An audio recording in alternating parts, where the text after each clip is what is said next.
This program is intended for mature audiences. Parental discretion is advised.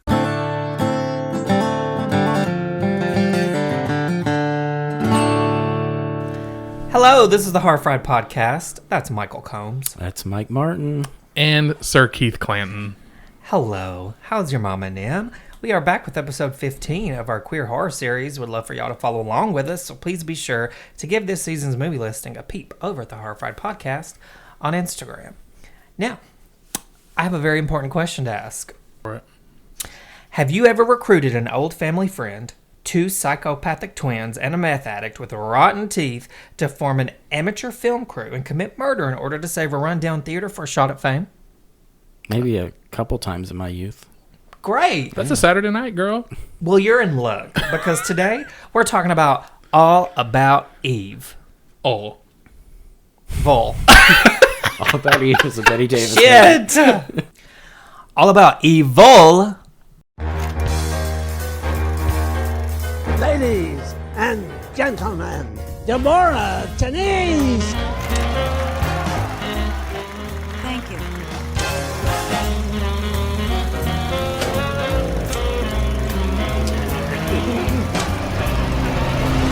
Off with the head! The movies she makes are real. Getting this in close-up, right? The actors she kills get final cut. And the show is always in need of some fresh blood. What the It's only a movie. Meet Deborah. Deborah? Everyone is dying to be in her movies.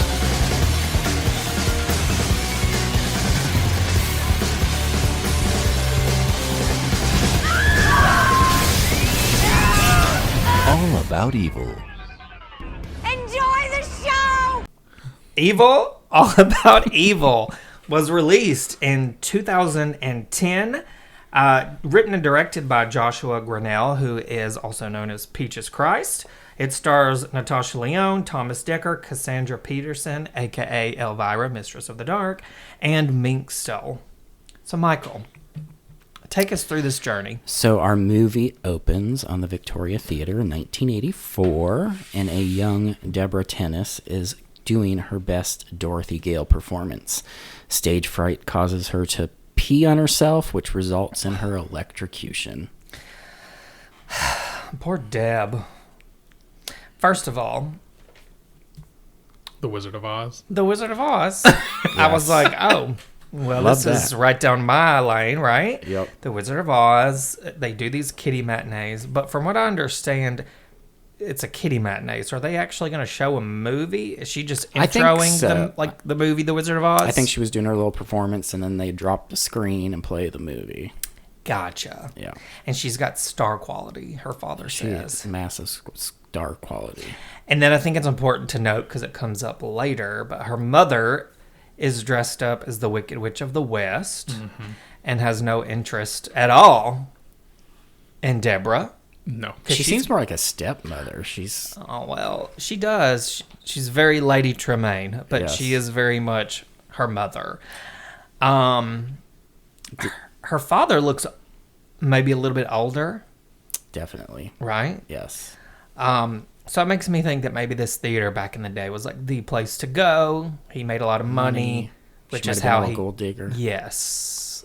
So And now that's the how- money's drying up, and she's a bitch. Yeah. Did anyone know? See that when they go inside the theater and there's the scarecrow, and he's handing out balloons. Did anyone see him pop that kid's balloon? No. Oh, No. it made me laugh. Yeah, there's some kid walking away with the balloon, and he pops it, Oh. and the kid is devastated. It's very quick, but it made me laugh. I mean, I remember him in the background because he's in the background before they really focus on like the family. Yes. Oh, now I want to go back and watch that. No, he definitely gave a balloon to a kid, and as the kid walked away, he popped it. Popped it. Yeah. So there's just a lot of cynicism right from the get-go Yes. in this movie. Yeah, which I'm not mad about. God, I wish I would have seen that now. And we started it over twice, so We did start it over twice. because we had French playing in the Oh my background gosh. of it. So sometimes Shudder will glitch. And if you stop too long on like what's playing on the like on their channels, and then you go select a movie, you can still hear the dialogue from the live. And so we did sit there for a couple seconds, and I just thought it was people talking in the background of the theater because it wasn't super loud or anything. But then it kept going, and he was like, "Do you hear something?" And I said, "Yeah, French." And so when we rebooted the app, obviously it went away. We realized it wasn't part of the movie. Could you imagine? I mean, because I honestly probably could have kept going there for a few minutes. Keith. I just thought it was background theater. characters talking. Well, it is in a theater, so it's... Yeah, it could be anybody. Yeah. I don't know. What did they call? They called her Debbie Penis. Debbie Penis. Poor little yeah. Debbie. Look, it's Debbie Penis. And they all laughed at her. They're all going to laugh They're at all you. going to laugh at you. And she took it on her chin, though, because she just kept going. She sure did. Well, hell, after she peed on herself, she kept going. Well, she has star quality as her dad. Well, like her the father show must says, go the on. show must go on. Yep. And yeah, I thought it was kind of weird, though, that she was electrocuted. It was. Right? To pee on like a mic cord. Well, I don't feel like that would necessarily electrocute and you, those right? mic cords are designed to be like... Out in the weather. Yeah, they're... Water resistant. Yeah. Yeah. I don't know. But maybe there was like a tear in the I don't know. There was some There could be a frame. number of things. We don't know. Well, then she But got this was her also 84. True. It so- was. not as good quality cables. Then she got her rogue Yes. gray streak in her hair. Yeah. Is that when that's not when she got it. It is. It showed up while she was. Yeah. Oh, I'd never know. She got I didn't realize electrocuted and that. her dad grabbed her. Oh, Yeah, that's right. When she like falls into his arms or Yeah. whatever. Oh, okay. So that's how she got her gray streak. Yes. So yeah, it is very rogue, very Nancy. There's a lot of references to other movies. Well, and Peaches pop Christ culture. is a big horror fan. Oh, you can definitely tell. I will say, so then that brings us into the opening credits, which I love because they actually used old movie posters. Yes. Yeah. Which I absolutely loved. I thought that was really cool. Yeah, the title card was really good with the curtains, and then the curtains open to reveal all the movie posters. And yes, all their names are on the movie posters. So I agree. I thought that was really creative. I did love that. Yeah, it was good. So we Not what you would expect, I feel No. like, for kind of a lower budget indie movie. No, I wasn't either. And they could have gone an easy route and done fake movie posters, but these were actually actual movies. So we are now 16 years later, and we learn that Deborah is a librarian.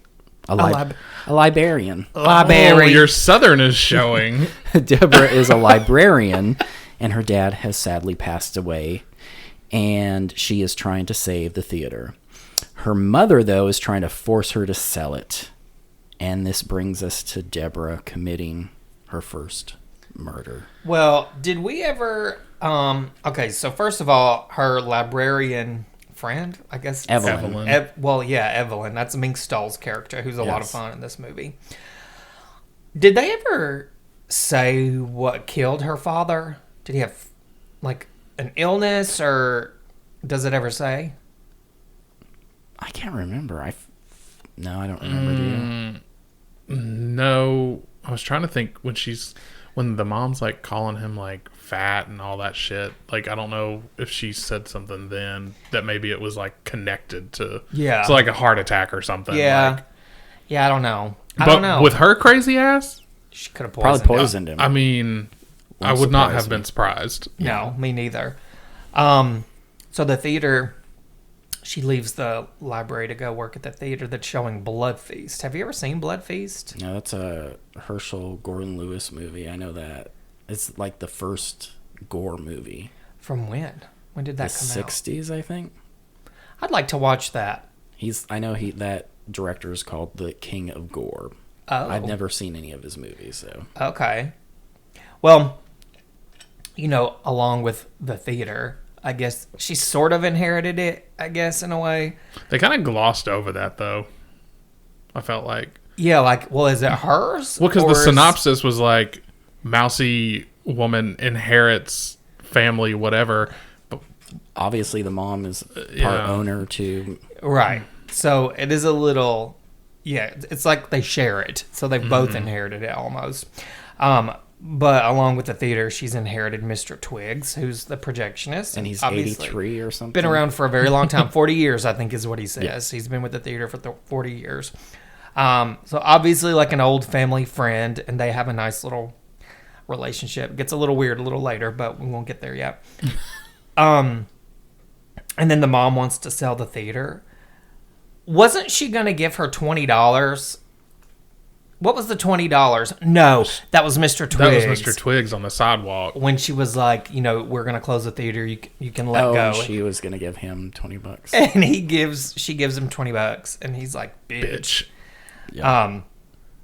And then something. She says to him, "You're old, time to retire too." So, Yes, she does say that before she gives him the $20. And it's a weird little. I mean, obviously, we don't know much about Debbie and her mom. We can only assume that the relationship has never been good from what we see in the beginning. But when they're having their conversation, the mom says that she doesn't want her calling her mom anymore. yes, that was definitely weird because she does when she comes in, "Hello, mother." Yeah, and she says, I don't want you calling me mom anymore. I mean, I'm kind of like on the same page as you when it comes to whether or not she obviously probably married this man for money. I don't honestly know that she ever wanted kids. Yeah. So She just wanted money. she just wanted the money, and then the kid, Came. maybe it just The happened. money dried and- up, and all that's left is this theater, the property the theater is on. So she sees some dollar signs there. And then she just sees Well, she Natasha said, Lyonne as a roadblock. did she not say essentially. she wanted to sell it so they could put a big Bed Bath & Beyond there? yes, Oh, yeah, because they kept saying BB. Like, because on the subtitles, because I watch shit on subtitles, yes. Uh-huh. And it kept saying BB and Beyond. yeah. Oh, Bed yeah, Bath then & that's what Beyond. it is. Yeah. So she wanted to sell it to...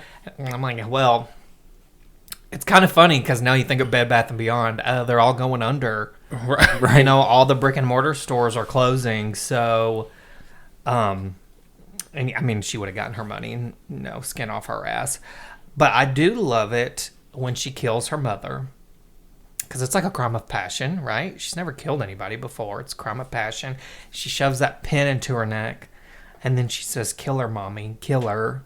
Like Jason. Friday the 13th. Yeah. Yes, from Friday the 13th. And then eventually says the Wicked Witch is dead, which, again, Another reference. why I mentioned the fact that she was dressed as the Wicked Witch of the West at the beginning of the movie. Well, even before that, she says, "Oh God, mother, blood," which is from Psycho. Yeah. Yeah, I love all that. Yeah, there's a lot of references here. I don't blame Deborah though, because her mom was a bitch to her. What did she say? "You're a loser," Oh, I didn't like feel your bad fat at all. ass father. No. Like, Let me just go ahead and say that I didn't feel bad about many of the deaths in this movie. No. There was only one that I felt bad about, and we'll get there later. So, Deborah has killed her mother, and she accidentally plays the security footage of the murder. And guess what? Everyone in the theater loves it, especially our local film buff Steven, played by Thomas Dekker. Okay. Why? Okay, first of all, she went to the projection room. Total, like hitting all the buttons, right? Yeah. Because these people are getting restless. And when she hit play, I thought, your dad owned this theater. You should, I'm sure you know how to run a projection. Right. A projector. But I mean, I know you're a librarian, but you've been around it long enough. you've grown up here. But again, she is a little panicked. But here's my thing. You hit play and you project The security the footage? like, how would that even happen? Right. It's movie magic. I don't know. You know what I'm saying? Like, if Yeah. it's a projector, They wouldn't be connected. They wouldn't be connected. Yeah, exactly. Well, in this movie, they are. Yeah, in this movie they are, which I I thought. mean, I guess maybe that's why she was in such a panic when it started to play. That's why she didn't know how to turn it off. Well, I didn't realize it was playing at first because I thought we were just seeing it on like the little CCTV thing, and then I was like, "Oh, that's actually Yeah, playing she projected on the theater." it. Yeah. Which I thought was, this is just one of the, once again, many references we'll probably talk about. But like when they first show you the surveillance camera little scene, and she's like behind the concession stand, and her hair is like up, and you've got that big streak, and I was like, she literally looks like the bride. That's what she looked like. Yeah, the Bride of Frankenstein? Frankenstein. Yeah. Yeah, and even though this like makes zero sense to me of how the security footage would be projected onto the theater screen, I liked it. Like, it doesn't make any sense to me, but I'm like, oh, okay, so they think it's real. That's or a real movie that she's made. That's kind of cool. Yep. So I guess that brings us to our next little part. Well, I think we should say too, Twigs loved the movie, Yep. and he knows. Yeah, because he walked in and saw her on the floor. Yeah, Yes. so, you know. Well, he immediately basically jumped in to help. Yeah, together So- they're going to hide the body. So you can tell straight out the gate he's a big supporter of Debs. So after that movie ends and they're all leaving the theater, Steven, is that his name? Mm-hmm. Yeah. He goes up steps to in the her and blood. he says, "Oh my God, it's like a new genre, surveillance slaughter." And he even steps in some blood, which completely goes unnoticed by him later when he finds it on his shoe. He's just, meh, whatever. Yeah. Like it's nothing. But anyways. You are correct. So, I mean, that's just a little tidbit. We then meet Steven's mom, Linda, who's played by Cassandra Peterson. She does not like Steven going to these horror movies at all. The irony. The irony, right? And then there's an Elvira poster. Yeah, there's behind I him, noticed that which I too. kinda It love. was honestly perfect casting because she's literally against everything that she really goes for in real life, you know? Yes. And she did a really good job in this role too, because I don't know that I've seen her in a lot of things as Cassandra normal, No, Peterson. it's usually Elvira. And she has a pretty big part in this Yeah. movie, as she did a really good job. So then I guess that brings us to our next death, that of Veronica. Veronica. So ridiculous. It was ridiculous. Yeah. But here's the thing. Okay. When she goes to the theater, she orders what? She wants a diet soda. Yes. And Natasha Lyonne pours her diet soda from a pitcher with no ice. And you know that soda was flat as fuck if it was sitting there in a pitcher. And I'm like, sketch, I would not have taken the soda. No, exactly. Right? So Yes. first red flag. Huge red flag. Well, and then of course she poisons it. And when I was sitting there watching it, I was like, she's gonna poison this girl. And she did, right? So it was pretty it's pretty predictable and that she was gonna be the next victim. She call herself the gore girl. I got that in my Yeah. notes. And this is the Yeah. point where she's not Deborah anymore. Deborah. She's Deborah. Tanise. Yes. Deborah Tanise. Yeah, I kept thinking the whole movie when they'd be like and I'm like, Denise? But it was Tanise, and I'm like, I don't know, but that confused me through the whole movie. No, But I get it. I loved, so I think it was kind of funny when they're going after Veronica. Because, first of all, she's not trying to fight back at all. She's just running with her. Screaming. Yeah, arms up in the air and like running into the wall and stuff. Like she could 100% have taken Mr. Twigs. He is 127 years old. He could barely Not to lift mention, that axe. he's So- old Yeah. and he's literally carrying an axe and a camera. His Right. hands are taken up. She could have kicked him in the knee. You I could don't have done know. anything. But then we wouldn't have got where her shirt was ripped off. So she, Well, it's just funny to me because when I saw that, I'm like, no, is that necessary? And then I was like, well, nudity is like, A trope? A trope and slasher. And if that's what she's aiming for, Well, gotta have a little nudity in there. I mean, especially just like you said, the trope of like a girl running from a killer, topless. Like it just fit all the criteria. it did. Yes. So she runs through another room where we get Natasha Lyonne in some kind of medieval Renaissance, garb yeah, with like an awful accent. And what does she do to her? Does she stab her in the neck too? I don't. Or with she's the sewing needle or whatever she had. Oh, she was the knitting crocheting, needle. wasn't She Knitting stabs her needle, with the yeah. knitting needle. That's right. This whole time though, she could have escaped. I'm like, why are you just floundering about like that? No sense of urgency. No. She's just. Well, and in what world do you run into a room and see someone sitting there like that in 1984 and think, Well, this was in this 1984. person's going to help me? Yeah. This would have been 2000. Oh, yeah, this would have been... even worse. Yeah. Yeah. I mean, look, all I'm saying is it would not be uncommon for somebody to run in this house and see me cross-stitching. And be, you know. And if you piss But him off, he might medieval stab garb? you with it. Yeah. I got 10 needles in there. So, I do love the guillotine scene. I thought it was hysterical. It was so funny. And, well, at first I was like, well, the whole point of, like, you're supposed to lift it up and like, Right. trap her head in there, but maybe it wouldn't open. We don't know. Like, she just says he got the wrong kind of, like, it wouldn't Yeah, work. you or had something. one job to get the correct guillotine or whatever. Yeah, and so Yes. they decide to put her boobs in it, which you don't see at first, right? You don't see it first, it's just implied, but then you see the movie poster for her new movie. And let's just say this too, all of the intros for her movies are like, it's basically telling people to stay off their cell phones during Yeah. the movie, right? Like that's Yeah. what they're playing before whatever old movie they're showing. But Which her I can new short, appreciate. I can appreciate too. But the new short is called A Tale of Two Severed Titties. Poster and all. Poster and all. Got the guillotine on there. Yes. Now, my thing with the guillotine scene, you went straight for the boobies. Yeah. Could have done a hand. An arm. Could have done a foot. Yeah. Like, anything else would have fit in there. Yeah. The boobies were good, though. They were. I mean, it made for... Look, I'm not going to lie. It was pretty fun to watch them slice And off doesn't her she- titties. When does she, like... She gets out of it, right? And then... She well, flings herself on the wall and then kind of slides down. Well, I was going to say, because I think she's basically probably, like, bleeding out. So, like, when she presses herself against the wall, I already started laughing before she even fell, because I was like, well, I know where this is going. We're going to have boob prints all the way down to the floor. Yeah, we did. Yeah. That was a fun scene. And pretty realistic on when they showed it in the theater. Yeah, with her boobs falling to the floor.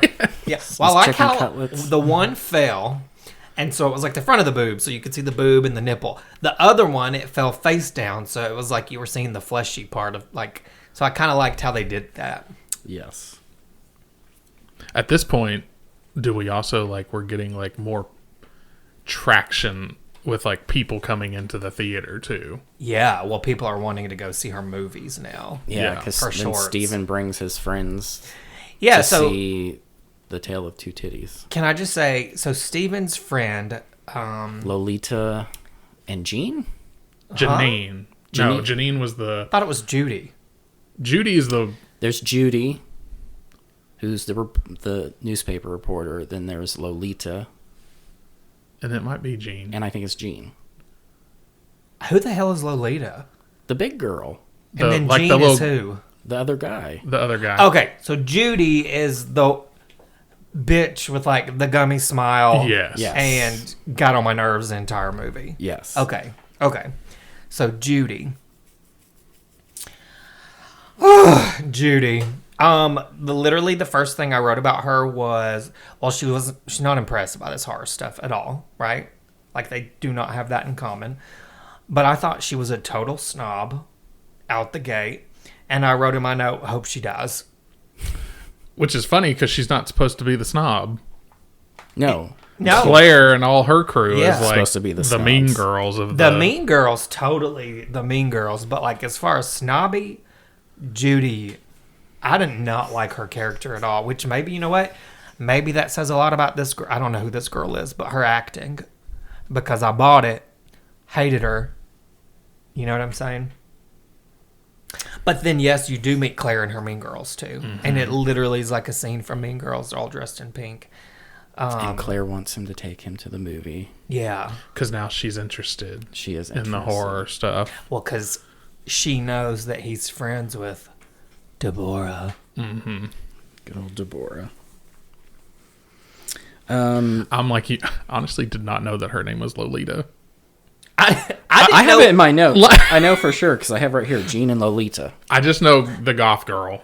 That was like, I just thought that like, obviously they were his friends, but I really did not know they had names. Like, I just thought I seen that Lolita girl. The I big have girl in too. something else. So Yeah, I've seen her in something else. I was going to look her up. And I also noticed that none of these characters have last names except for Tennis. Oh, really?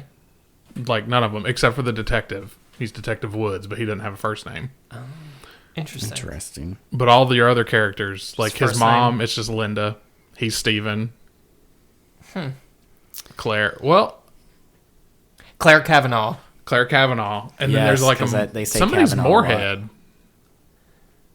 Yes, There's a Moorhead somewhere. there is a Moorhead because I thought of Agnes Moorhead when that happened. Yes. Yeah. So maybe the only people that had the last names were the people that went missing. Maybe. Maybe it was Judy Moorhead. I don't know. Maybe. Or that bitch of a Maybe it was teacher Veronica Moorhead. that wanted Oh, to. she was a bitch. Was it Mrs. Moorhead? Yes. Oh. Yeah, the okay. teacher was Miss Moorhead. Yes. 100%. So right before our next scene, I do have to mention Evelyn Mink still shows up at the theater with a letter Yes. to give to Deborah, because Deborah has not been coming to work at the library. Yeah. She's a changed woman. She's a changed woman. She's a star. She's becoming the star she was always meant to be. And this is why I like Evelyn's character. She's very, she's concerned, and I feel like, I'm just gonna call her Deb, but and Deb, I'm sure she knows a lot about Deb, so obviously she knows that her dad's passed, and she probably knows that she doesn't have a great relationship with her mom, and they have built a friendship, it seems, Yeah. So I kind of feel, and she's obviously worried about her, so Yeah, I mean, I think pre-psychotic break, yes, she probably had a pretty good relationship with It's probably Evelyn. her only friend, to be honest. Yeah. and Well, I mean, Steven, hell, working at a library, you only got like 2. Right? yeah, So at this point, Deborah decides that they need some help. And they pose as a family member to two murdering twins, Vita and Vera, because they're about to be released from prison. And then they also see a vagrant, Adrian, who attacks some poor, older Asian woman with her cane. And they recruit him to be part of the team at the Victoria Theater as well. God. And they do mention that the lady did not die; she was in the hospital. I'm glad that. So was I'm brought glad up. that she didn't die. I'm glad that they brought that up. I needed that. But yeah, Vita and Vera are very creepy. I like to think that maybe Vera was named after Vera Miles, I just thought of because I that. love Vera Miles. But who really knows? Well, did they pull the twins reference from like The Shining, you think? They look well. Even their dresses they wear, they look very The Shining. And they don't really say hardly anything. They don't say much, no.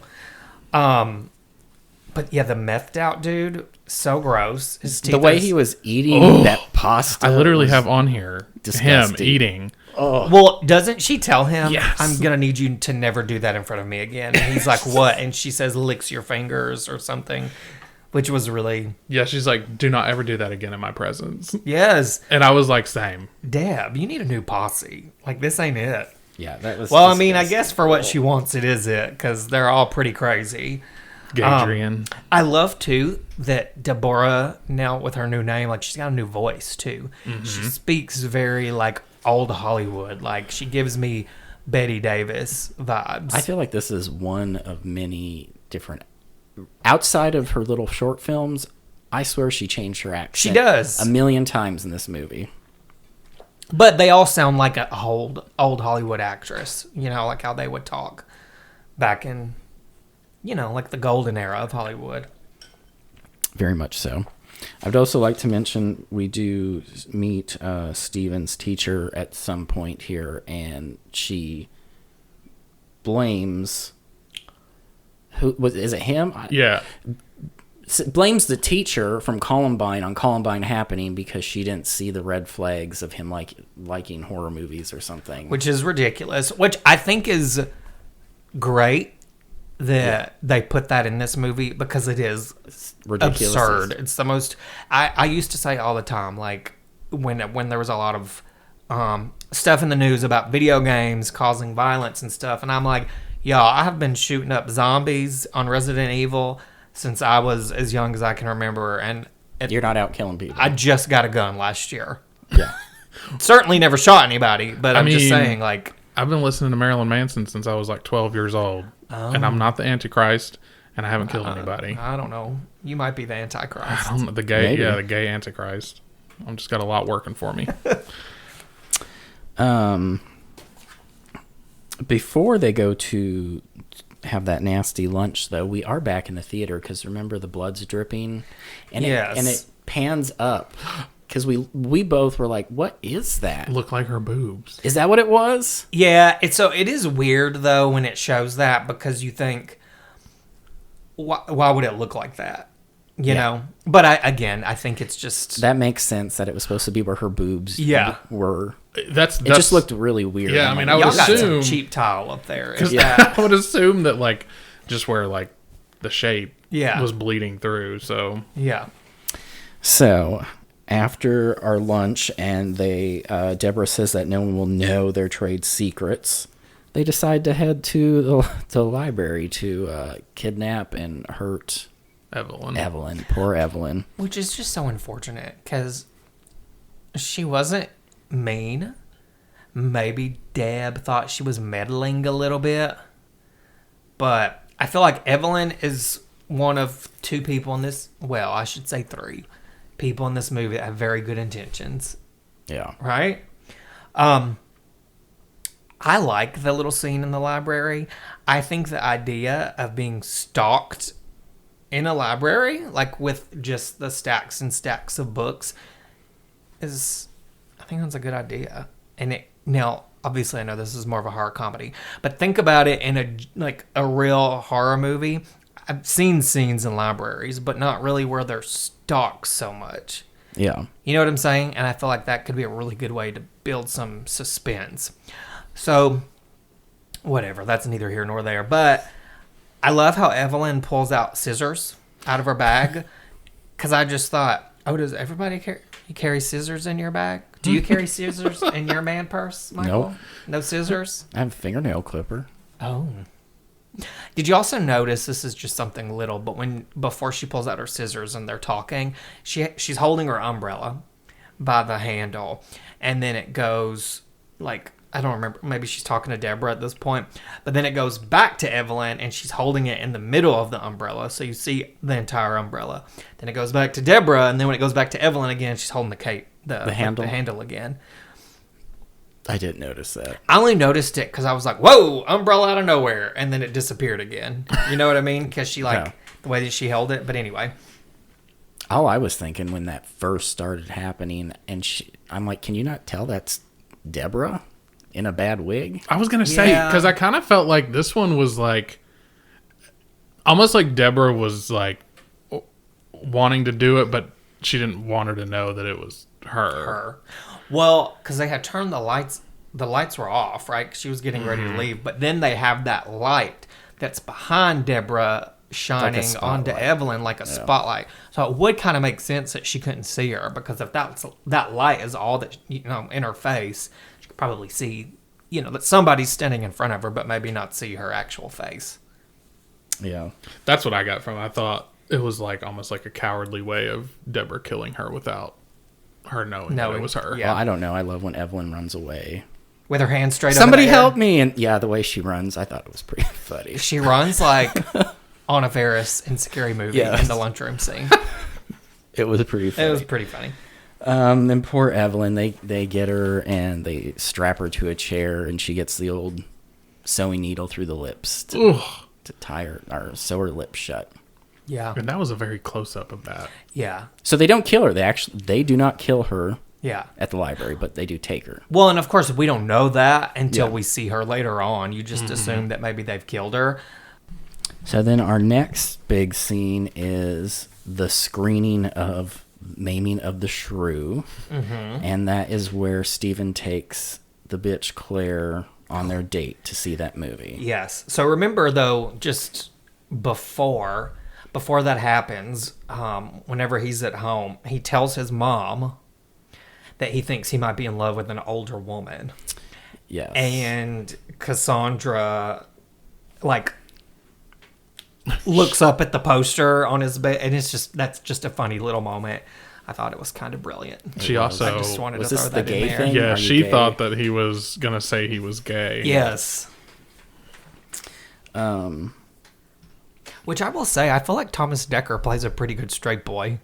Like, a younger straight guy. You know? so is at this point, right before the movie starts, Deborah's being interviewed? Yes. She's being interviewed by the reporter. Peter Gorge. Yes.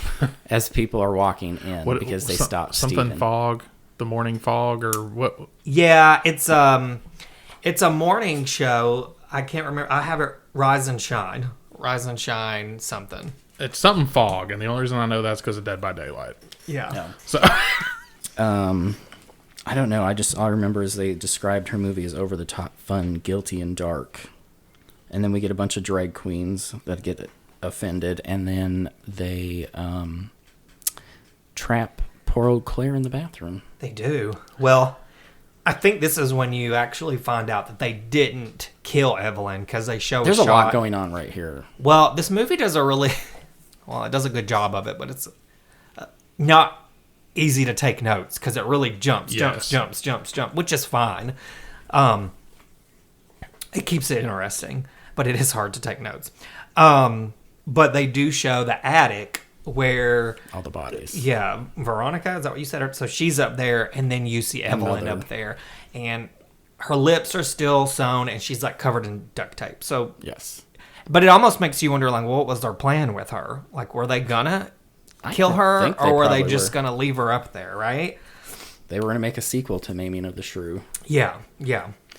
So, while they're killing Deborah, Evelyn rips her lips open and is screaming, isn't it? Because they're screaming from Evelyn and then the movie theater. Right? I don't know. Yeah, yes. But also, while this is going on, Claire gets up to go to the bathroom. And the whole reason they kill her is because what is she doing when she's in the theater? on her cell phone. She's on her cell phone. And so when she goes in to the bathroom, that's when they lock her in there. And so the production begins on, The next movie. her new short movie. But yes, that's when we find out, okay, all those bodies are in the attic. And yes, the movie's playing because she starts screaming. Twigs can hear her in the projection room, and he goes up there. So I will say, whenever she opens her mouth to scream, that was gnarly. Yes. That was gross. For me, the gnarliest part of the whole movie. Like, it looked so good the way that they did it. But doesn't he like chop her head off? Yeah. He Yeah. chops her head right off. So he chops her head off. I think it's funny after they kill Claire in the bathroom and they're cleaning and they walk by and they have that blood, the twins have that bloody trash can, and Steven's outside, like he's outside in the lobby after the movie ends. Because after at the that short point he's ends. like wondering where she's at, right? Yeah. Well, didn't they tell him that she left? Yes, Because she was sick or something? They said that she left, but I just thought it was really funny. I'm like, that bloody trash can isn't suspicious to you at all. And the bloody mop bucket? I mean, it And was terrible, right? Yeah. And then I thought, so Steven leaves after that, and I was like, well, at least stay for the movie, the real movie. Yeah. Like, why would you go buy a ticket? And then, I mean, maybe if he just wanted to see the short, like maybe he wasn't interested in seeing the feature, but I would have stayed for the whole movie. Yeah. What was the feature that day? I know that feature at one time was... I don't know. I don't. Well, where was like the Gore and Peace thing? Was that? That's the That's at the final... very- the last- That's yeah. the final movie. It doesn't matter. It doesn't. I was trying to write them down. I just had this random thought. Because how old is Steven supposed to be? High school. So like, I thought he was in college because I thought when they first showed the school it was a college, so... It said preparatory school. What I guess I don't understand preparatory is school. when he goes into the Yeah, he's theater getting the ready to first go to time, college, though, I think. and he's talking to Deborah, and he's talking about how like her dad used to be the one that like got him into horror movies, right? Yes. I'm like, when did it? Like, how old were you? That's a good point. That's a good. What do you mean, like young seen horror movies? Well, I mean, I know that we all kind of started watching horror movies probably younger than we wanted to, well, needed to. Yeah. But when did her dad die? That is a good question, because how old would have young Deborah been in 1984? This is 16 years later. She couldn't be that much older than Steven, though. No. Well, okay, let's just... I don't know. This is math, and I'm not going there. I just, logistically, I feel like I the think dad- of stuff like that. I feel like the dad just died. Otherwise, they wouldn't be having I a do feel like conversation she just about died, the too. theater. So I guess if that's the case, maybe. But then, I don't know. I just feel like it was kind of understood. Once again, I guess it's also glossed over with that. His relationship with Deborah. We're just supposed to know, and it's implied. Yeah, I think that little scene at the beginning, it just shows you that obviously she's closer than her father. He was very proud of her, wanted her to succeed, and the mother was like awful. Yes. Okay, so Claire's friends confront Steven and blame him for her being missing, on top of other people blaming him for Claire being missing. Then we also get a little make-out session with Mr. Twiggs and Deborah. That was odd. That was disgusting. Yeah. Well, it's almost like at this point, like she's abusing her power, Yeah. like 100%. And Yeah, that taking was kinda advantage out of this nowhere. poor little old man that's been a family friend for 40 years. Like he's probably seen her grow up. I don't know. Right. It's almost like this is like a second father figure a little bit. Yeah. So it was just like Well, Uncle I mean, Twigs. using sexuality as power. Apparently. Yeah. So then Keith's favorite character, Judy, Christy goes- Carlson Romano. yes, goes to Did the she not? theater. Does she not like look like Christy Carlson Romano to you? The more I watched it, I'm like, that is Christy Carlson Romano. Even Stevens. Definitely. If you're a 90s kid, you know what I'm talking about. Judy goes to the theater to interview good old Deborah Tenise, and as she is waiting for Deborah in the office, she sees good old Claire's cell phone, and I guess starts to piece things together. Yeah, it looks like they were de-jeweling the cell They were phone. definitely de-jewelling it. Right? So they were They wanted de-jeweling the those- cell phone. Swarovski crystals or whatever. No, she got those. Those are stick-ons. You can get them at Claire's. $2.99 a pack. Also, though, this is not like super important, but I wanted to mention it. Stevens questioned at the school. Oh, right? yeah, with the Before parents. Judy goes to the theater. He's questioned with Claire's parents, which I thought was a little odd that Claire's parents would be there, but like his mom's nowhere. You know, like why? That just seems very unethical to me. His It parents does. should have been there. Especially if he was underage, as they imply in this movie. I Yeah. mean, you think so, but I mean, I had situations arise in school, and SRO called me in, and I didn't have nobody there. Well, yeah, but this is. They think she's gone missing. Like this is different, right? Like this is. They think she's gone missing, and her Well, yeah, and parents the are mom there. is like throwing hella judgment. She's like, arrest him. Yeah, that's what I'm saying. Like, this is a investigation where they didn't call his parents at all. So So I was think that mine. I was super- drawing dicks on the bus windows. Oh my god! Of God. course you are. Oh my god! Do you want to know a funny story? This just reminded me of it. When I worked at the distribution center, I was off for a week on vacation, and when I came back, two of like my best, what do you want to call them, merchandise handlers, had been fired, and I was like, what? Like, why? And apparently, no, don't get me wrong, they like to talk, so you have to be like, okay, I need you to do it, but they did what they were supposed to do, right? So I always felt like they were really good employees. Well, one of them drew a dick on like a cardboard box and then showed it to one of the other agents, and they kind of laughed about it, and then they threw it away. Well, our loss prevention team there was hardcore, and sometimes they would just watch cameras because there's a camera on everybody's workstation, and they saw them like, well, what are they doing over there? And so they went and got the cardboard box out of the trash can with the dick on it, and he got fired for that. Oh my God. Can I tell you, I was livid when I went back to work. I was like, I told my manager, I'm like, do you really think that was a reason to let go of somebody? Like, okay, put them on a final, that's fine. But like, do you really think that called to... Especially if they've never given you any other... Yeah. And I remember my manager being like, well, I mean, they weren't really good workers. And I'm like, Speak for Beg to yourself. differ. I worked with them every day, so I would know, but whatever. Anyway. So they've kidnapped good old Judy, and now Deborah has an interview on, this is where it comes in, the morning fog. Morning fog. Yeah, the she Rise has and Shine morning fog with that terribly cheap backdrop. I was going to say, in that beautiful heart-shaped lipstick. Oh, Oh, her yeah. Winifred Sanderson look. Yeah. And she talks about, the interviewer wants to talk about her new movie, Slasher in the Rye, and all Deborah can say is, great art speaks for itself. She says an actor's greatest strength is proper motivation. Yes. And it says something about direction. Yeah, she talks about direction a little bit. I actually had him rewind it so I could write that quote down because she said several things that I was like, oh, but I couldn't get them all. Well, she's also obviously, I mean, she's a murderess by this point, but she's also a snob Oh, totally. and has a big old ego. Totally. Yeah, her ego's taken over for sure at this point. Uh-huh. So at this point, Stephen goes to the theater to talk to Deb. He's also looking for Judy because he knows that Judy went to the theater to interview her.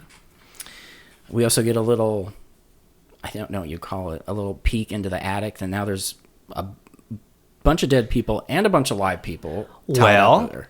they're up there because they were hosting a soup kitchen for the homeless. The Soup Kitchen matinee. And yes. they literally pretty much say that they're doing that to cast. So anybody that they want to kill, they've put up in the attic from this soup kitchen. Yep. So it's basically... Endless short movies. yeah, it's big. Yeah, literally. It's They love a basically a short. casting hall Yes. disguised as a soup kitchen. So it makes her look really good in the community because she's Well, yeah, hosting because when she's talking to the detective, she says the thing about it's for like the homeless people, Yeah. whatever. And she's like, don't you, I can't remember what she says. Something about, don't you care about the homeless people or whatever. Deflecting. She's good at deflecting. She is. So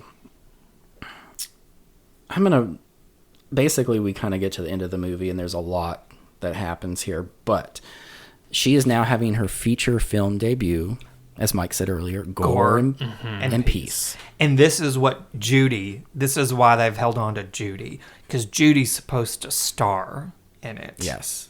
Yeah. And it's a lot. It's a live. It's a full, well, they don't know. I don't think they know that nobody knows Knows that that. it's live until they start airing it. But it's her first feature full-length feature, yeah. So Steven shows up to the theater. It is a line a mile long. Yep. He sees his mom is there because she wants to understand why he likes these She's movies. a cool mom. Yes. She's So Elvira. Right. they make it into the theater after he pleads with her to leave and she's not having it. And then I have in my notes, I'm like, oh, this is Jonestown. They're passing out the flavor aid to everyone. Yeah, they say, don't drink it yet. We're going to do a toast. Don't drink it. Yeah. So as soon as they say that, you're like, oh, well, obviously it's poison. They're like planning Yes. a mass suicide here. Everyone was very happy about that free. I know. It was like a Flavor-Aid. Tylenol cap full of juice. Like, come on now. They weren't very secret about it. When they had to refill it, they just pull out that cyanide bottle and pour it in the thing. I'm like, does no one see that big ass cyanide bottle? That's true. Here, too, let me just say, Steven makes a very big deal. Like, he's there with his mom or whatever. And at one point, when he's like telling people not to drink it, don't drink it. And she says something to him. And the two girls like make fun of him. Yeah. And he's embarrassed. And I'm like, why would you be embarrassed about going to the movie theater with your mom? I was just never that I kid. thought that was weird. I was like, that's the stupidest thing I've ever Like, heard. I went to the movies with my parents all the time. Like, I was never... Don't get me wrong. My parents did some embarrassing shit. And I'd be like, can you not? But I was never... Like, people... I don't know. Maybe it was just different where I grew up because everybody knew everybody. So it's like, why would I be embarrassed to go... Yeah. Everybody knows that's I'm my with you. mom I'm and with my you dad. So 100%. I don't know. I didn't like that. Be nice to your moms. So as you said, Steven is warning everyone that it's poisoned, and one of Claire's friends starts drinking everyone's... That's Janine's. She says, let's get drunk on this Tylenol capsule of water or whatever it is. I mean, she had 10. Yeah.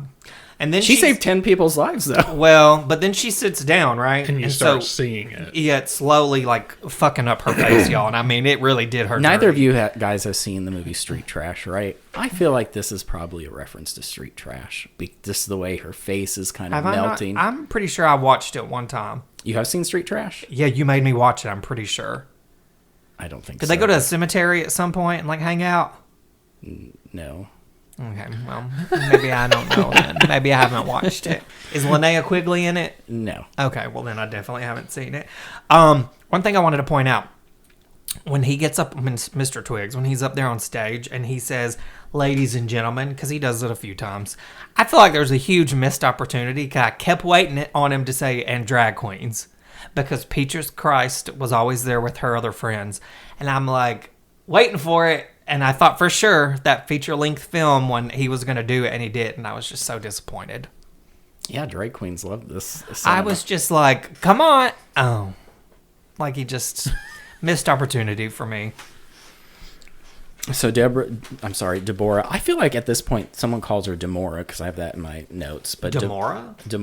Deborah comes out because this is a new type of cinema. Yes. And they're doing the live. Yeah, it's live streaming. And all hell breaks loose. There's so much shit that happens at this point. Well, there really is, and there's like a few standouts. Yeah. So, well, for one, I will say I wrote in my notes, let the bodies hit the floor, because the like vent in the attic, I guess, opens and then the dead bodies start falling down. Like, slowly, not all at once or anything. Well, the one is like a hand that falls in Peaches Christ's popcorn. Yes. And someone gets a... Didn't she say, oh my God, that's so realistic? She does. She thinks it's like a prop or something. Yeah, Evelyn's body lands on someone's head. Like it's Twigs, right? No, it's Adrian. It kills him. Right. Oh, that's right. It is Adrian. It like envelops him and kills him, which was kind of funny. And at this point, they're trying to get out. Everyone inside is trying to get out. They've been locked in. No, not everybody. Because I wrote this in my notes. I said, why are some people like literally panicking? Unfazed. And then some are just sitting there eating They their think popcorn it's watching the performance movie. And I'm like, which one would I be? I almost feel like I'd be sitting down. Like, to be honest, if it's my time, it's my time. I'm going to sit and watch this movie. Well, I feel like when there's like mass pandemonium like that, I almost do have like the opposite reaction. I feel like I'll let y'all panic and figure it out, and then I'll just walk out of this bitch. Yeah. Like when y'all figure it out. Yeah. I'm not gonna get out there in the middle of that lobby that's tiny as fuck with everybody. Yeah. Well, it was just funny because they're all like half of I'd say half of them were probably just sitting there. And the other half was like banging on those doors trying to get out. And it was just funny to me. Like some of those people just... I know the drag queens were so funny to watch. Yes. Because, I mean, drag queens running in heels is just kind of funny to watch anyway. But like when they get to the doors and they're just like, help! Their big old blonde wig and... Yeah, it was great. I love that he included himself in this movie. Mm-hmm. Yeah. I thought that was great. And I even like at the beginning, like when he shows up the very first time at the theater... And gets everybody his knows popcorn. him. Yeah, and gets his popcorn or something. Steven's like, "Oh my God, do you know who that is? That's Peaches Christ." Like, I liked that he included himself in the movie. During all this, news reporters and the cops show up, and for some reason, Steven's bitch teacher shows up because she wants to blame. This is all Steven's fault somehow. Yeah, they keep talking about it every time they interview her. She's like, "Well, we always speculated." Yes. And it's like, girl, shut up. You're not even inside. You don't even know what's happening. No one's escaped. I hated her. I did too. And before I say what I want to say, obviously, Deborah has taken his mom up to the roof. Well, right? they kidnap, he goes to rescue Judy. Yeah, fuck Judy. So he goes to rescue Yes. Christy Carlson Romano, and then they take his mom. and then they have their little epic showdown up on the roof, right? Yes. So they push Deborah off After the she building. gets stabbed. After she gets stabbed, or maybe they don't push. They Does push she get her. pushed, or does she just fall? No, they push. It's Elvira that pushes her, isn't it? Well, because she's got her, like... It's like she's going to push Elvira off, right? Yeah, I think Yes. that was the plan, yeah. So, I mean, I would assume that it... Yeah. It's Well- like that scene really happens really Well, fast. that's all so- happening, though. Have the Really twins fast. started the theater on fire at this point? Because they start the theater on fire. Yes, I'm pretty sure it's already on fire at this point. Yeah. After he goes in there and saves Judy, I'm pretty sure that fire starts around that time. Right? Yes. Well, when did the twins run out? That's at the very end. That is at the very end. So the fire... They get out the back. Everyone gets out the back entrance. Yes. Yes. So after Deborah falls, it's a very dramatic, slow motion fall. But what does she land on? I don't even know. Oh, they did stab her, but she was stabbed in the neck because I Yes. wrote just like her mom. She was stabbed in the neck just like her mom. So she falls. It's like a lamppost or something, right? It's like this big white box. I wonder if it's was it one of those lights like they use when they're Almost it's like a dark and they're security filming it? cam Yeah. kind Maybe. of thing. Well, she lands on it, and I just thought another missed opportunity for me because I feel like her body should have landed on the teacher. Yes. That I was honestly In the kind middle of her talking. I was expecting it, and then it didn't happen. But I mean, she does get all that blood on her, and so it's like, okay, she got hers. But I still, God, what kind of person does that make me? I really just wanted them to kill her. She was a bitch. I'm right there with you. Well, maybe they had to do it that way so that Deborah actually died. Yeah, well, and I think it's funny because they're like, okay, let's go home, and I'm like, I mean, I'm sure the cops would want to question you. Maybe you can't just leave Question a crime everyone, scene. yeah. Yeah, you know, like I don't know. Well, then the twins come out and they Have a Billy and Stu moment. Yes. kill each other. Yeah, they kill each other pretty much. Well, I think at that point they know, like, know okay, the we're not gig going to is get up. away with Yeah. this, so let's just Well, die and together. they already know what it's like to be in the nut Prison. house. So, Yeah. And they'd rather be dead. Yep. And so, they're like, we're not going back there. So Yeah. they kill themselves and can I just tell you my very last note? What does my last note say, Mike? What does that say? I still really hate Judy. I do. God, kill her. I yeah, hated I was her. surprised she survived. I'm Me like, too. I kind of wanted him to get up there to like, okay, I'm here to save you, but then they just kill her, and he's like, no, but then he leaves. Yeah. Like that would have been great for me. I didn't like her. Can you tell? no, I couldn't stand her character either. It kind of felt like a little Scream 4-ish to me sometimes, with the setting of your own movies and then trying to build up this like fan base of blah blah blah blah blah. Mm-hmm. Like, Well, and it came out around the same time too. yeah. Yeah, a year prior. Yeah. Well, so I think there was a lot of confusion around the release date of this movie because depending on where you stream it, it says all kinds of different stuff. But it was originally released in 2010, and it looks like it hit the indie circuit Like for festivals. and stuff. for several years, and then it says it was released in the U.S. in 2014. So that's when it got like a streaming release or like a DVD release or something. Because I don't know that it ever released in theaters, but maybe that's when it got a wider release. Yeah. So if you guys go and seek it out, just make sure it's those actors that are in it because it might say a different date than what we're saying, as Mike discovered Yeah. the other day. Pull up Amazon Prime. 2022. Was this redone? Nope, not a remake. So the movie's over at this point. Before we move on to our final thoughts, it's now time for Michael's favorite segment, Horror Fright Theater. Michael. Woohoo! Mike. Too many Michaels. Mike Martin. Tell us what we're doing.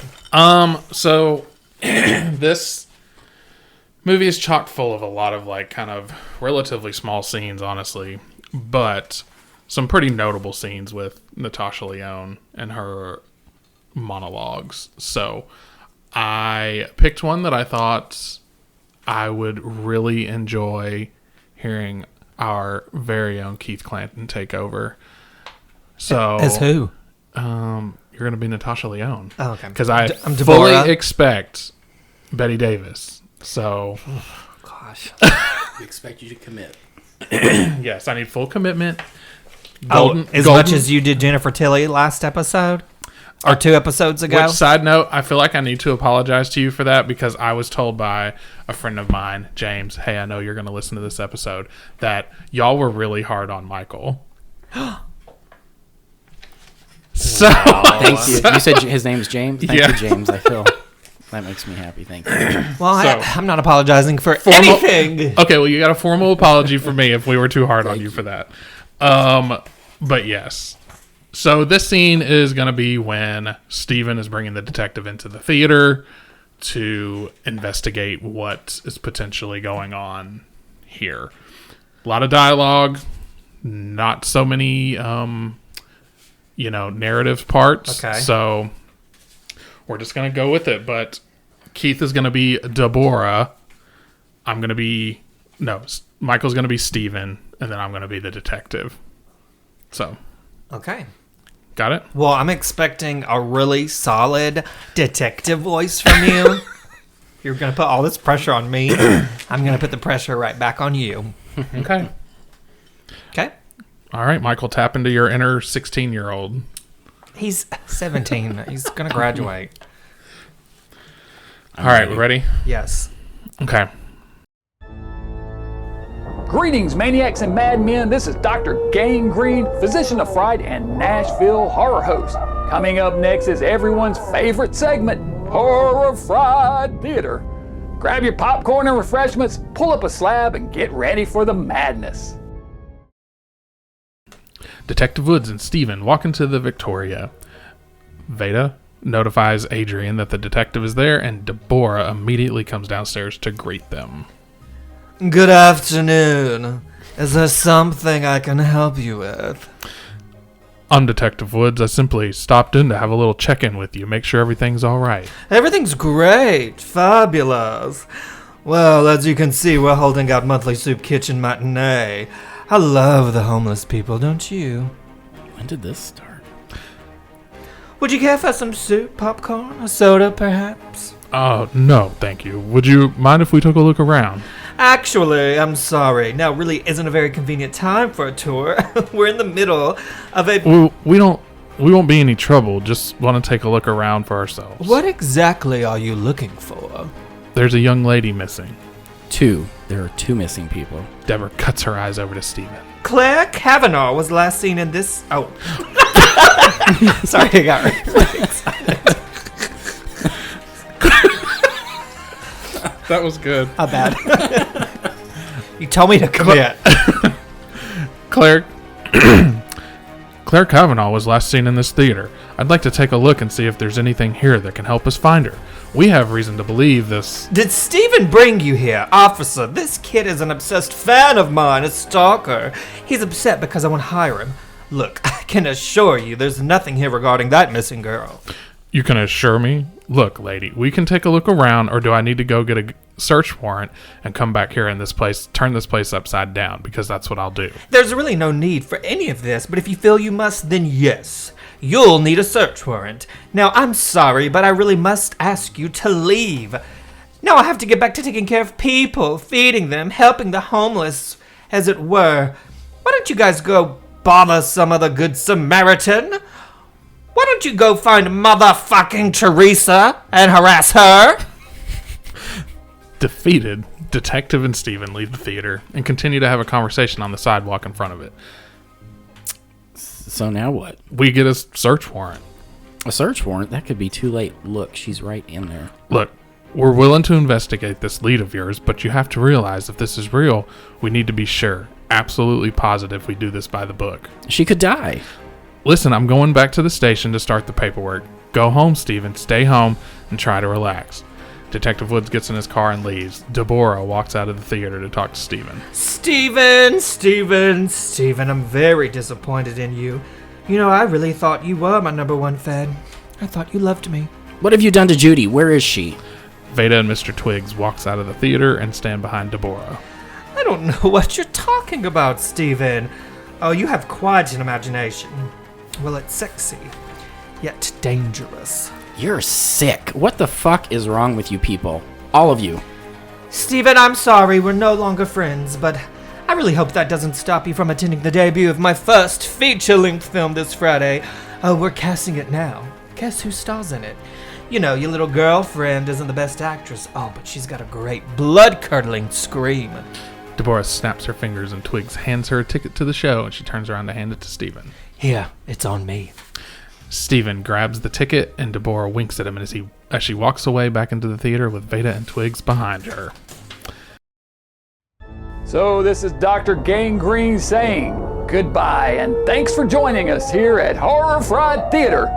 See you on the next episode of the Horror Fried Podcast, and be sure and join me every Saturday night for Dr. Gangrene Sanitarium, Saturdays at 9 p.m. on Nashville's NECAT Channel 9 and simulcast on the NECAT Roku channel and drgangrene.com. And as always, remember to stay mad.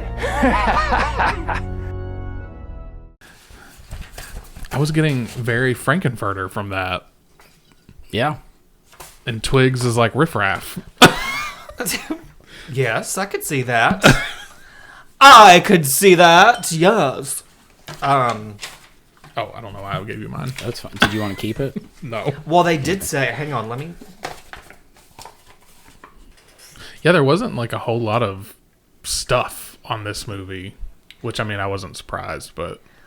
So they did say that she was influenced by, obviously, a lot of Hollywood actresses for Deborah, which included Bette Davis, of course, Joan Crawford, Mae West, and Clara Bow. Is that how you say it? And according to the director, a little bit of Tim Curry thrown in. So there you go. I took inspiration from him as well. It's time for our final finger-licking thoughts, y'all, here at Horror Fried. We rate our films using the heat scale of a Nashville delicacy, hot chicken, on a scale of 1 to 5, no spice, mild, medium, hot, and Nashville hot. Michael, I'm simply dying to hear what you think of this movie. You're really going to start with me? Yes. Steven. I honestly didn't get this movie.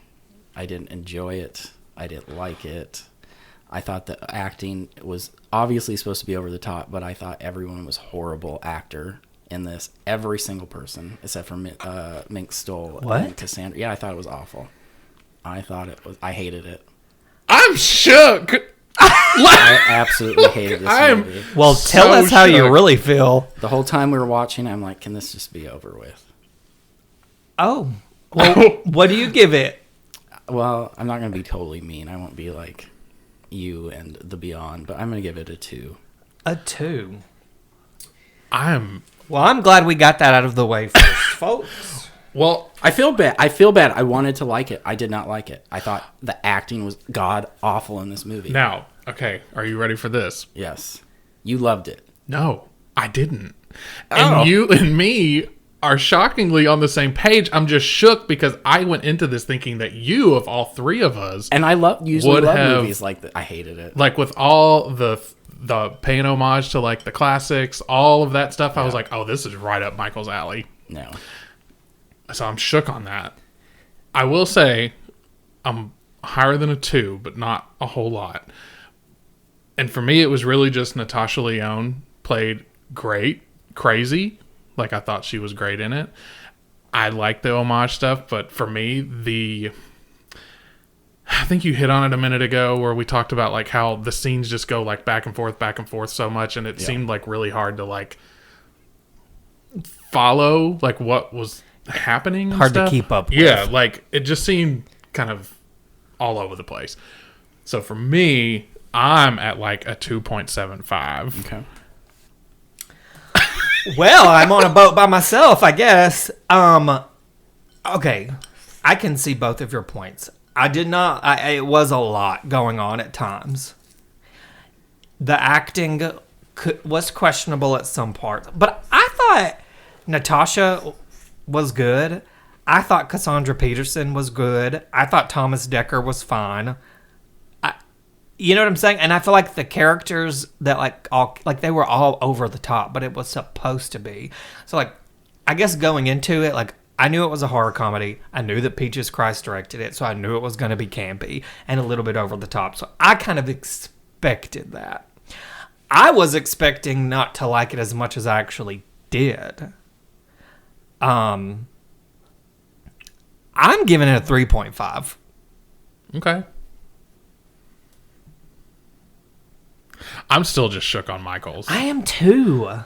I really. You guys usually like really Natasha. I thought Natasha Lyonne was horrible. Well, see, and I didn't. Like, I thought, if she wasn't in it, I'm probably gonna cut all this out. I thought she was awful, especially in the beginning. I'm like, what? This is awful. I can't watch her. But like Eve. Okay, so when she there's a scene where she's like crying or something, and I was like, oh my god. But again, it's the type of movie. Like I feel like they were wanting them to be over the top and kind of ridiculous. Yeah, but I think there's a way. Faye Dunaway in Mommy Dearest is a way to do it that's over the top, and it didn't take me out of the movie. Yeah, but I feel like, okay, this is just me, okay? I'm not saying I don't. I mean, obviously, Faye Dunaway's performance is very over the top. But she was doing it in a way, she was trying to be serious. Natasha Lyonne was not. You see what I'm saying? Was she not? Natasha, I don't think she was. Oh, I can contradict that a little bit just because of that scene we just did in Horrified Theater. I mean, the scenes where she's like doing these like short films and stuff, sure, but like she had completely taken on that persona like in real life, like where she's talking to them on the morning show, where she's talking to the detective, like that's. Yeah, but that's what I'm saying. Like, she was playing it to be over, like, it was supposed to be over the top. Faye Dunaway was playing it over the top, and it was supposed to be a serious movie. You see what I'm saying? That's my, takeaway from both of those. For me, if she wasn't in it, yeah, this would have been even less. I loved Cassandra Peterson in it. I think I was most surprised with her just because I've never really seen her do anything except for Elvira. You know what I mean? Which is all very over the top and stuff, and I feel like for her, she took it down a notch, and she played a concerned mother pretty well. No, I agree with you there, and I enjoy Mink Stoll. Mink Stoll has a different type of acting, and I'm used to that. Well, she's in some John Waters movies. Yeah. Now, the one thing, just in general, with movies, period, I didn't feel like I cared about these people. No, none of them were likable. And I mean, even most of them weren't likable. Honestly, I guess Cassandra Peterson is the only one that I even really thought had some heart there. Like the kids, I could care less about. And then totally, for me, I feel like that was kind of the point, right? Because they you don't care if they get killed. They even mention it. I think at one point, you don't care about the teenagers. You care about the Jason Voorhees. You want to see Jason, right? Care about the villain, and you care about the villain. So I feel like that's what this movie did. We don't care about these little. Well, I do also think it does pretty good at, because I do like movies that kind of make fun of us as a society, and where that's literally what it did right from the get-go. Yeah, these people were watching this movie that they thought was a movie. And it wasn't, but look how it brought an entire community into this theater, because we're so enveloped with Hollywood and celebrity and all that stuff that it's ridiculous. Yeah. I do like that stuff, but that's deep thinking into a movie. So. Yeah. Wow. I'm honestly, I thought Michael would rate it a lot more. And when we finish when we watch a movie, if we watch it together, we don't say anything. We might make I little was wanting to so bad. We might make these little comments during the movie, girl, just really, but we don't ever say anything. And even sometimes it'll end and he'll be and I'm don't say anything. I don't want to know your thoughts at all until we record. And I really was not expecting that. So basically 2 for you was just the intro. Yeah. I love that. Hey, that intro was really well done. And Cassandra Peterson, because I love her. Which I guess for you, maybe that, you saw the intro. Maybe I'll watch it again a few years from now, and I'll get it and I'll like it. You probably watched the intro and was like, "Oh, I'm so into this." Maybe. And then it was just no, it was just super. I really thought thought the acting was horrible. I really thought it was awful. Well, Natasha Lyonne, if you heard this episode, let me apologize on behalf of Michael Combs. We'll go back and watch But I'm a Cheerleader. Oh, yeah. Do you like that movie? Mm-hmm. Do you like her in that movie? Yeah, I think she's a great actress. I just didn't like her in this performance like you guys did. I just kind of like her in general. Yeah, she's like quirky and I don't know. We need those quirky actors. And again, I don't know. I'm surprised you liked it as much as you did. Well, that's what I'm saying. I didn't think I would, but if you go into it thinking, okay, come on, this is directed by a drag queen. You know it's going to be dramatic and over the top and I just context clues. Yeah, like I kind of had that feeling. So when it was I wasn't it didn't. I don't know. I don't think any of that surprised me. It just for me it was a lot of the acting. Yeah, I was pleased with it. Thank you all so much for joining us. If you like what you hear, please like, subscribe, and rate the Horror Fried podcast and catch up on all our previous episodes on your favorite streaming service. Links are available on our Instagram page. Once again, we'd like to thank our friend Dr. Gangrene for hosting Horror Fried Theater this season. Y'all can find him on Instagram, YouTube, and at his website, drgangrene.com. Now it's time to swap spit and hit the road. Join us next time as we discuss 2017's Rift, which I believe is a first-time watch for all three of us again. So that should be very interesting. Until then, remember, the show must go on. Bye.